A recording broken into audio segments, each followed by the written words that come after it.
ከእግዚአብሔር በታች የነዳያን ተስፋቸው እናንተ ኦርቶዶክሳውያን ባለማተቦች ናችሁ።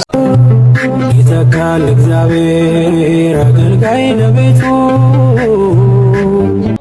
ሰላም ውድ የዩቲዩብ ተመልካቾቼ፣ ዛሬም ደግሞ በዩቲዩብ ቪዲዮ ወደ እናንተ ተመልሼ መጥቻለሁ። ሁሌም እንደምታደርጉት የቪዲዮ መረጃ ለብዙ ሰዎች እንድረስ ላይክ እና ሼር በማድረግ እንድትጀምሩ ስል በሉሉ እግዚአብሔር ስም ጠይቃለሁ። ወቅታዊና አዲስ መረጃ ሀገራችን ኢትዮጵያን ተዋህዶ ሃይማኖታችንን በተመለከተ ዛሬም ወቅታዊና አዲስ መረጃዎችን ወደ እናንተና ለዝግጅታችን ጨርሰን መተናል። እስከ መጨረሻው ድረስ ሰብስክራይብ እያደረጋችሁ እንድትከታተሉ ስል በሉሉ እግዚአብሔር ስም ጠይቃለሁ። ለፋሲካ በዓል አዲስ አበባ ላይ ምን ተፈጠረ? እስቲ እስከ መጨረሻው ድረስ ተከታተሉ፣ ተመልከቱ። ሰብስክራይብ እያደረጋችሁ መጫናችሁን አትርሱ። ወደ ቪዲዮ። ለምን እንደምትሰላችሁብን አይገባንም። ኦርቶዶክሳውያን ባለማተቦች እንደው በድንግል ማርያም ለምንድን ነው ለጥሩ ስራ ኮፒ ሊንክ ሼር ሪፖስት የማይደረገው? አብስታችሁ ኮፒ ሊንክ ሼር ሪፖስት እያደረጋችሁ በሰሜን በደቡብ በምስራቅ በምዕራብ ላይ ከሀገር ውስጥም ከሀገር ውጭም ላሉ ኦርቶዶክሳውያን ባለማተቦች አድርሱልን። ይተካል እግዚአብሔር አገልጋይ ለቤቱ ከዛሬው የሚልቅ የማይዝል ጉልበቱ አይሰስትምና ጸጋም በማካፈል ብርቱን ያስነሳል ከትውልዱ መሃል።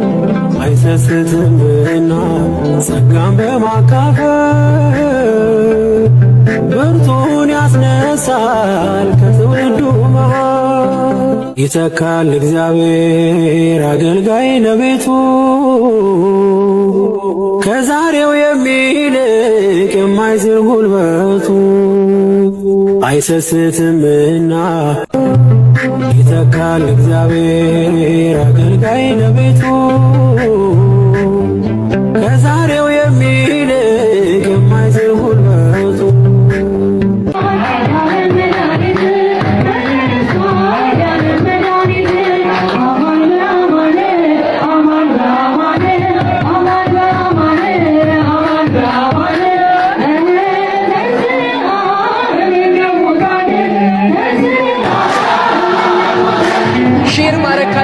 ወላዲተ አምላክን አሁን ሼር አድርጉት። ኮፒ ሊንክ ማድረግ ካለባችሁ 30 ጊዜ ኮፒ ሊንክ ሼር ሪፖስት እያደረጋችሁ ይህንን ቪዲዮ ለዓለም አድርሱልኝ። ከእግዚአብሔር በታች የነዳያን ተስፋቸው እናንተ ኦርቶዶክሳውያን ባለማተቦች ናችሁ ስንል በምክንያት ነው። እንደምትመለከቱት ያሰብነው ሐሳብ ተሳክቶ እግዚአብሔር አምላክ ተጨምሮበት እንግዲህ ነዳያንን ልናበላ ዝግጅታችንን በይሳት እየጨረስን እንገኛለን። ኦርቶዶክሳውያን ባለማተቦች ኮፒ ሊንክ ሼር ሪፖስት እያደረጋችሁ የማምላክ የወላዲተ አምላክን ስም እየጠራችሁ አጥልቅልቁት። ከሞቱ በኋላ ትንሣኤ፣ ከሕማም በኋላ ደስታ፣ ከጨለማ በኋላ ብርሃን አለና ኦርቶዶክሳውያን ባለማተቦች እንኳን ደስ ያላችሁ። በዚህ ሰዓት ነዳያንን ልናበላ ፕሮግራማችንን በዚህ በምትመለከቱት መልክ እየጨረስን እንገኛለን። ኮፒ ሊንክ ሼር ሪፖስት እያደረጋችሁ የድንግል ማርያምን ስም አጥልቅልቁት። እንወዳችኋለን። የማን ፍቅር ንገሩ እንግዲህ፣ የማን ፍቅር? የእመቤታችን ቅድስት ድንግል ማርያም ፍቅር እና ይገርማችኋል። አንድ ቀን እንዲህ አደረገ።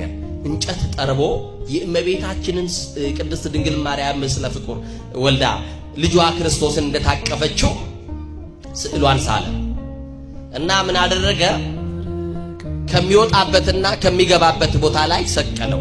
ሁል ጊዜ እንዲያያት የሰማችሁ ይናራ። ሲወጣም ተሳልሟት እንዲወጣ፣ ሲገባም አመስግኗት እንዲገባ በመውጫውና በመግቢያው ወይንም ደግሞ በበዓቱ መውጫና መግቢያ ምናልባት በዓት ስላችሁ እንድትረዱ በቤታችሁ ግቢ የሚባል አለ፣ አጥር የሚባል ነገር አለ ወይ ደግሞ የግቢ በር፣ ልክ እንደዛ አይነት ቦታ ላይ ሰቀለው። የሚደንቅ ነው። ከዛ በኋላ እንዲህ ይላታል እመቤታችንን፣ ይቆምና ቡርክት አንቲ እማንስት ይላታል። እስቲ እናንተ በሏት ዛሬ ድንግል ማርያም ቡርክት አንቲ እማንስት በሏት። ይሄንን የሚላት ጠዋት ብሏት ማታ፣ ማታ ብሏት ጠዋት፣ ሁል ጊዜ ለስንት ዓመት ካላችሁ ለ40 ዓመት። ለስንት ዓመት? ውዳሴ ማርያሙን ከጀመርክ ስንት ዓመት ሆነ? አንድ ሳምንት ይዘልቃል የኔና የናንተ ፍቅር፣ የኔና የናንተ ጸሎት ወር ይዘልቃል፣ ከሳምንት ይሻገራል። ሰኞ፣ ማክሰኞ፣ ሮብ እንደምንም ብለን ሐሙስ ላይ ይቋረጥ ይሆን ወይንም ደግሞ ዊኬንድ ላይ አናቋርጠውም ይሆን? ወገኖቼ ለ40 ዓመት በእመቤታችን በቅድስት ድንግል ማርያም ስዕል ፊት ለፊት ምስጋና ቀረበ። ቡርክት አንቲ እማንስት ብቻ ነው የሚላት። ቡርክት አንቲ እማንስት ሲወጣም ሲገባም ቡርክት አንቲ እማንስት ይላታል። አንድ ቀን ግን ከ40 ዓመት በኋላ እንዲህ አለ እመቤታችን ጋር ቆመ። እመቤቴ አላት። ምን አላት? በሏት ግድ የለም ምን ነው 40 ዓመት ሙሉ ቡርክት አንቲ ማንስት ስልሽ አንድ ቀን ድምጽሽን ማታሰሚኝ አላት። ምን አለ አንድ ቀን ብታነጋግሪኝ፣ እኔ እኮ አንቺን እናፍቅሻለሁ፣ ያንቺ ድምጽ ይናፍቀኛል፣ ያንቺ መልስን እጠብቃለሁ፣ ምን ነው እመቤቴ ዝም አልሽኝ አለ። አሁንም በስዕሏ ፊት ለፊት ጸሎታችሁ ወይ ደግሞ ረዝሞባችሁ የምትጠብቁት እንደው ጥበቃ ልመናችሁ ሰኞ ለመናችሁ ያኛው ሰኞ ካልተደረገ በሳምንቱ መልስ ካላገኛችሁ ትንበረከቁና መቤቴ ምን ነው ተውሽኝ፣ መቤቴ ምን ነው ረሳሽኝ፣ መቤቴ ምን ነው ዝም አልሽኝ ትሏታላችሁ። እና ከስዕሏ አንድ ድምፅ ወጣ። ምን የሚል መሰላችሁ? እሷን እንዲህ ነው ያላት ቡርክት አንቲ እምአንስት። እሷ ደግሞ ከስዕሏ ድምፅ አሰምታ እንዲህ አለችው፣ ቡሩክ አንተ እምኅደው አለችው። አንተም ከወንዶቹ መካከል የተባረክን አለችው። ከምኖቹ መካከል ለምን 40 ዓመት በስዕሌ ፊት ለፊት ጠዋትና ማታ ሳያቋርጥ ያመሰገነኝ ማንም ሰው የለም አለ። እየሰማችሁ ነው? ቢጀምሩት የሆነ ቀን ያቋርጣሉ፣ ጸሎቱን ቢይዙት የሆነ ጊዜ በምክንያት ይተውታል። አንተ ግን ለ40 ዓመት ሳታቋርጥ በኔ ስዕል ፊት ቆማል። ዝም ብዬ እኮ አይደለም እኔ አንተ ውስጥ ስላለው እመቤታችን ውስጣችን እኮ አለች። ታውቃላችሁ? ንገሩኝ እንጂ ታትማልናለች እኮ በልባችን። እውነት አሰብ ንገሩኛ። የሆነ ነገር ሲመጣ እኮ እመቤቴን ነው የምንጠራት። ከኢትዮጵያውያን አንደበት የድንግል ማርያም ስም ጠፍቶ አያውቅም፣ ተሰውሮ አያውቅም። እንጠራታለን፣ ትደርስልናለች፣ እናለቅሳለን፣ እንባ ትጠርግልናለች። ሲጨንቀን የምንጣራባት ዘመድ እኮ ለኛ ዘመዳችን ድንግል ማርያም ናት። በመከራችን ጊዜ መናመልጥባት ማምለጫችን እኮ ናት ድንግል ማርያም።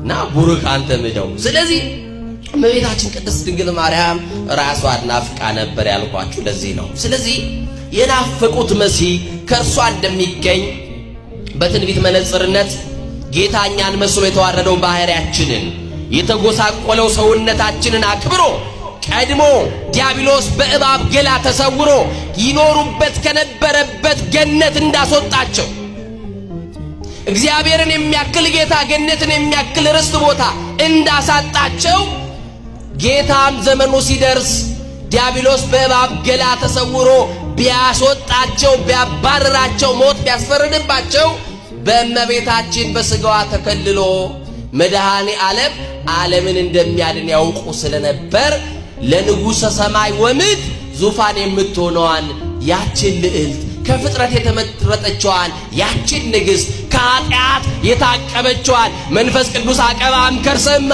ከእናቷ ማኅፀን ጀምሮ መንፈስ ቅዱስ ከኃጢአት ከለላት፣ ከኃጢአት ሰወራት የተባለላት ድንግል ማርያምን ሊያዩዋት ይመኟት ነበሩ። የአዳም የውርስ ኃጢአት ያልነካት ጥንተ ተአብሶ የሌለባትን መርገመ አዳም ያልወደቀባትን ድንግል ማርያም ያችን ንጽሕት ዘር ሶሎሞን የመሰከረላትን አልብኪ ኖር ያላትን ሊያዩዋት ተመኙ፣ ናፈቋት። እንዴት አትናፈቅ? ማምላክ እኮ ናት ወገኖቼ። እንዴት አትናፈቅ? የመለኮት ማደሪያ እኮ ናት። ያ እሳት ያላቃጥላት እኮ ናት ድንግል ማርያም። እስቲ አስታውሱ። ምናልባት ሰዓታት ቆማችሁ የምታውቁ ሰዎች ካላችሁ አባ ጊዮርጊስ ዘጋስጫ በእመቤታችን ፍቅር ተቃጥሎ ይህንን ቤተ ክርስቲያን እየሰማችሁ ነው አይደለ? ቤተ ክርስቲያንን ያያት ይመለከታትና እግዚአብሔር ሲገልጥለት በሰማይ ያለውን በአርያም ያለውን ቤተ መቅደስ ይገልጥለትና በአርያም ያለውን ቤተ መቅደስ አንድ፣ በዚህች ያለች በምድር ያለችውን ቤተ መቅደስ ሁለት ይመለከትና አንድ ነገር ተናገረ። ወባቲ ለዛቲ ቤተ ክርስቲያን ሥርዓተ መላእክት አርያ ዘበሰማያት። ለዚህች ቤተ ክርስቲያን በአርያም ያለ ሥርዓተ መላእክት አላት አለ። እየሰማችሁ ነው አይደል? ቤተ ክርስቲያን ስትትሜሰል በጽርሐ አርያም ዘላይሉ ወቅድስት ድንግል በሰረገላ እሳት ዘይጼውርዎ ኪሩቤል። እየሰማችሁ ነው? በሰማይ ያየሁት ቤተ መቅደስ አለ፣ ግን አለ በዚህኛውም ቤተ መቅደስ ያየሁት ነገር አለ፣ በሰማይ ያለው ቤተ መቅደስ ውስጥም የተመለከትኩት ነገር አለ ብሎ ሁለቱን ቤተ መቅደስ ለንጽጽር አበቃ። እየሰማችሁ ነው? ለንጽጽር አበቃቸው። እስቲ መለሱልኝ፣ የትኛው የሚበልጥ ይመስላችኋል? በሰማይ መልሱ፣ ችግር የለም። ኤክስ እና ራይት የለም። ህፃናቱ ብቻ እናንተ አይናፋር ናችሁ፣ ግድ የለም እናንተ መልሱልኝ እስቲ። ቤትኛለሁ ቤት ሁለቱም። እሺ እናንተስ የሰማችሁ ነው? በሰማይ ባለው ቤተ መቅደስ ውስጥ አለ መንበረ ብርሃን አለ አለ። ምን አለ? ብሉ በሉ፣ መንበረ ብርሃን በሉ። ታቦተ ብርሃን፣ መንጦላይተ ብርሃን፣ መሰዊያ አለ። በዚህ ቤተ ክርስቲያን ውስጥም ታቦተ ብርሃን፣ መንበረ ብርሃን፣ መንጦላይተ ብርሃንና መሰዊያ አለ። እኩል ነው አይደለም? ንገሩኛ። እኩል ነው አይደለም? ግን አለ አንድ ነገር አስፈልጧል። አሁን እኩል ነው የተናገረው። የሆነ ነገር ተመለከተ። ምን ካላችሁኝ፣ በሰማይ ባለው ቤተ መቅደስ አለ። እስቲ በሉ በሰማይ ባለው ቤተ መቅደስ ኪሩቤል የሚሸከሙት ሰረገላ አለ። ማን የሚሸከሙት? ያውም ከስላሴ ዙፋን የሚወጣ ድምፅ አለ። እኔ እሸከማችኋለሁ እንጂ እናንተ አትሸከሙኝም ይላቸዋል። የሚሸከመን ማን ነው? የቻለን ማን ነው? ንገሩኛ። ስለዚህ በሰማይ ባለው ቤተ መቅደስ ውስጥ ኪሩቤል የሚሸከሙት ሰረገላ አለ። ወደዚህኛው ቤተ መቅደስ ስመጣ ግን አለ እሳት ቃል ማህያዊ ክርስቶስን ሳትቃጠል በስጋዋ የተሸከመች የመለኮት ዙፋን የሆነች ድንግል ማርያም አለች። ስለዚህ ከሰማይ ካለችዋ ቤተ መቅደስ በምድር ያለችዋ ቤተ መቅደስ ትበልጣለች አለ። ምን ያክል ክብር ሰጣችኋት ይሆን ቅድስት ቤተ ክርስቲያን? ለአገልግሎታችን ምን ያክል ክብር ሰጥተን ይሆን? ለምናገለግልበት መድረክና ቤተ መቅደስ ክብር ስንቶቻችን ክብር ሰጥተን ይሆን? አየው አባ ጊዮርጊስ ዘጋስጫ ነው ያለው። እቺ ቤተ መቅደስ ትበልጣለች አለ። የሰማችሁ ነው? በዛ ያለው ዙፋን ነው፣ ሰረገላ ነው። በዚህ ያለው ግን የኢየሱስ ክርስቶስ ራሱ የተሸከመችው ድንግል ማርያም አለችበት አለ። አያችሁ? ለዚህ ነው በታቦታችን ላይ በመንበሩ ላይ የምትቀመጠው የማስዕል ነው። ይንገሩኝ እንጂ ለምሳሌ ቤተ መቅደስ በተክለ ሃይማኖት ስም ነው የተሰየመው። ቤተ ክርስቲያኑ ግን የክርስቶስ ነው። ንገሩኝ የማን ነው? አካለ ክርስቶስ ናት ቤተ ክርስቲያን። የሰማችሁኝ አይደል? ቤተ ክርስቲያን ምንድነች አልኳችሁ? አካለ ክርስቶስ ናት፣ የክርስቶስ አካል ናት። ክርስቶስ የቤተ ክርስቲያን ደግሞ ራስ የሆነላት ናት። ስለዚህ በዚህ ቤተ ክርስቲያን ውስጥ የተክለ ሃይማኖት ስጋ ነው እንደ ያለው? ንገሩኛ። የተክለ ሃይማኖት ደም ነው እንደ ያለው? የማን ነው ያለው? በቤቴና በቅጥሬ የማይጠፋ መታሰቢያ እሰጣችኋለሁ ስላለ መታሰቢያነቱ ለአቡነ ተክለ ሃይማኖት ለብፁዕ ቅዱስ ብርሃነ ዓለም አቡነ ተክለ ሃይማኖት ተሰጥቷቸዋል። በረከታቸው ይደርብን። ለብፁዕ አባታችን ተሰጥቷቸዋል፣ ለቅዱስ አባታችን መታሰቢያነቱ። ቤተ ክርስቲያን ግን የማን ናት? ንገሩኛ። የክርስቶስ። የማን? የክርስቶስ ናት። ስለዚህ በአቡነ ተክለ ሃይማኖት ቤተ መቅደስ ውስጥ በመንበሩ ላይ የሚቀመጠው የአቡነ ተክለ ሃይማኖት ስዕላቸው ሳይሆን የማን ነው? የእመቤታችን የቅድስት ድንግል ማርያም ነው። ስለዚህ በዳግማዊት ሔዋን በእመቤታችን ማኅፀን ውስጥ ሥጋን ነስቶ በተዋሕዶ ተወልዶ እንደሚያድናቸው መድኃኒት እንደሚሆናቸው ስላዩ በናፍቆት ኢቲኬ መድኃኒትን ታሰስቦ ወደዋ ነቢያት ሊያዩዋት ናፍቀዋት ነበረ ብለው ተናገረ። የሉቃስ ወንጌል ምዕራፍ 10 ቁጥር 24 ላይ ስትመለከቱ እንዲህ ይላል፣ እናንተ ዛሬ የምታዩትን ብዙ ነቢያት ሊያዩ ወደዱ፣ አላዩ። ብዙ ነቢያት ሊሰሙ ወደዱ፣ አልሰሙም። የእናንተ ያዩ አይኖቻችሁና የሰሙ ጆሮቻችሁ ግን የተመሰገኑ ናቸዋል። ነቢያት ሊያዩ ነበረ ግን አላዩም አለ። ምንድን ነው ያዩት ካላችሁ ልደቱን ሊያዩ ነበረ። ንገሩኝ እንጂ ጌታ ተወለደ ሲባል ግን ከድንግል ማርያም ማለት ማይፈልጉ ሰዎች አሉ። ክርስቶስ ተወልዷል ብለው በልደት ቀን የሰማችሁ ነው አይደል? ልደተ ክርስቶስን በምናስብበት ዕለት ጌታ ተወለደ የሚሉ ክርስቶሳውያን ነን የሚሉ ሰዎች ሲናገሩ ትሰማላችሁ። ግን ስለ ድንግል ማርያም ስለወለደችው ሐሊ በድንግልና ስላጠባችው አምላክን በድንግልና ወልዳ በድንግልና ስለወለደችው ስለዛች ልዕልት ስለዛች ንግሥት ሊያወሩ አይፈልጉም። የሰማችኝ ነው አይደል? እቺን ንግሥት ግን ያከበራት ጌታ ነው፣ የመረጣት ራሱ ነው። ቪዲዮን እንደተመለከታችሁ ነው ከእግዚአብሔር በታች የነዳያን ተስፋቸው እናንተ ኦርቶዶክሳውያን ባለማተቦች ነው እቾ ብዬ ነበር። ነገር ግን እግዚአብሔር አምላክ ረድቶን ዛሬ በእንደዚህ ባማረ መልኩ በዓልን ከባለቤቱ ጋር በደመቀ ሁኔታ አሳልፈናል። በቀጣይ ወቅታዊ አዲስ መረጃዎች እስክንገናኝ ድረስ ሰላም ቆዩ። ሰብስክራይብ እያደረጋችሁ የደወል ምልክቱን መጫናችሁን አትርሱ። እወዳችኋለሁ። ሀሳብ አስተያየታችሁን ኮሜንት ላይ አስቀምጡልን። እናመሰግናለን።